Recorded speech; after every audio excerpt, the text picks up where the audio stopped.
یو ملګري پوښتنه کړې ده چې زه د حفظ استاذ یم څه داسې وظیفه راته وښیه چې زما ټوله توجه درس اورېدو طرف ته شي نو تهجد کوه او دا 5 وخته لمونځ د تکبیر اوله اهتمام کوه او الوظائف القرآنیه د دې اهتمام کوه. الوظائف القرآنیه معنا دا د سر مانځه نه پس سورت یاسین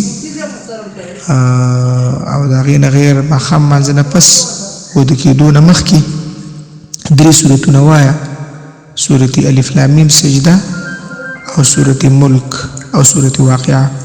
او حدیث پاک راځي څوک چې سورت ملک او سورت الف لام میم سجده ماښام مانځه نه پس وایي وده کېدو نه مخکې دومره اجر او ثواب کېږي لکه د لیلة القدر شپه چې د په عبادت کې ورونه کړي ټوله شپه په عبادت کې تېره کړي.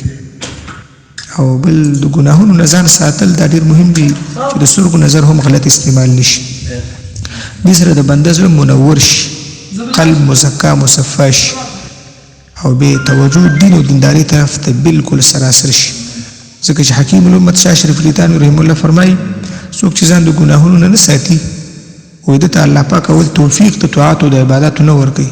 که توفیق ورته نصیب شي خو د په عبادت کې به نور نه وي که نور هم پکې راشي خو خالص نور به نه نور مختلط بالظلمت به وي.